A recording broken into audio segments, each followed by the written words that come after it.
Avropanın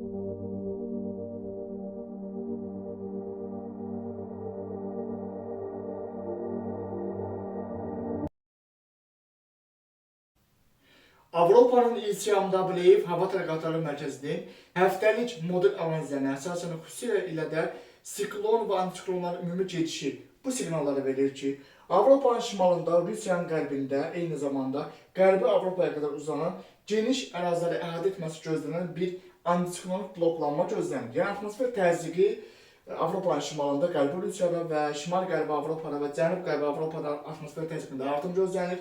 Lakin Aralıq dənizinin şərq hissəsində, Türkiyə arasında, Qafqaz regionunda və Qazaxıstan arasında, Türkmənistan arasındakı bu hava sahəsində isə atmosfer təzyiqində azalma gözlənilir. Bu proses bu o deməkdir ki, artıq may ayının 25-nə qədər olan müddət ərzində nağd olaraq hava şəraitinin tez-tez dəyişilməsi gözlənilir. Bu prosesin yəni birinci mərhələsi may ayının 25-26-sına qədər olan müddət ərzində davam edəcək. Mayın 25-26-sından sonra isə artıq mayın 25-i və 26-sından sonra isə yenə də mayın 25-i və 26-sından sonra iyunun 1-nə qədər olan müddət ərzində yenə də Rusiyanın qərbində atmosfer təzyiqində azalma gözlənilir.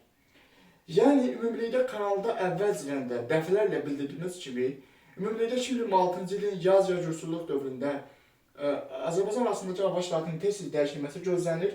Bu proses mayın 25-dən iyunun 1-nə qədər də yenə də təkrarlanacaq. Demək, prosesin birinci mərhələsi mayın 25-nə qədər davam edəcək. Prosesin ikinci mərhələsi isə mayın 26-sından iyunun 1-nə qədər davam edəcək.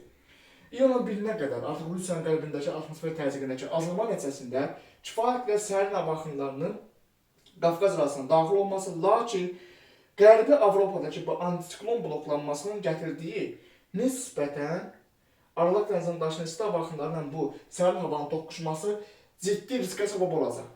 Azərbaycan ərazisində bir daha bildirdiyimiz kimi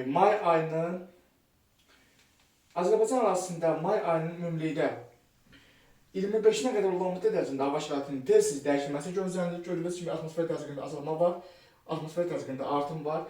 Mayın 25-dən də iyunun 1-nə qədər hava şəraitinin ikinci mərhələsi baş verəcək. Bu da o deməkdir ki, yenidən hava şəraitində dəyişiklik gözlənilir. Mayın artıq sonlarından sonra iyun ayının birinci həftəsində isə bu tendensiyanın istiliyə doğru dəyişilməsi gözlənilir. Yəni iyun ayının birinci həftəsində kifayət qədər ciddi bir istilik dalğasının Azərbaycan arasına doğru daxil olması gözlənilir.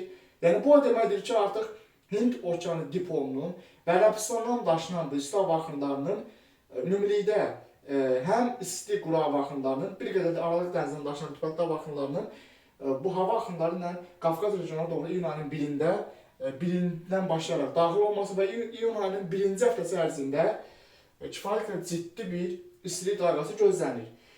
İyun ayının artıq birinci 10 günün sonlarına doğru yenidən Qafqazda atmosfer təzyiqində azalma ehtimalları var. Rusiyanın qərbində atmosfer təzyiqi artacaq. Yəni Azərbaycan ərazisində iyun ayının birinci həftəsində kifayət qədər ciddi bir istilik dalğası gözlənilir.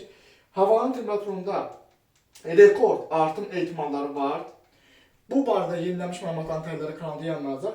Yəni ümumilikdə atmosfer təzyiqindəki bu kəskin artım nəticəsində iyun ayının birinci həftəsində ciddi bir istilik dalğası olsa da, mayın 25-nə qədər prosesin birinci mərhələsində hava şəraiti tez dəyişiləcək və mayın 26-sından da iyunun 1-2-sinə qədər yenidən hava şəraitinin kəskin dəyişikliyi gözlənilir. Ümumilikdə bu tendensiyanın iyun ayının 1-nə qədər yaxından izlənilməsi vacib sayılır. Çünki bu sərin hava axınları ilə bu rütubətli hava axınlarının toqquşması artıq Qafqazda ciddi bir hava dəyişikliklərinə səbəb ola bilər. Bu barədə yenilənmiş məlumatların təhlilləri kanalda yayımlanacaq.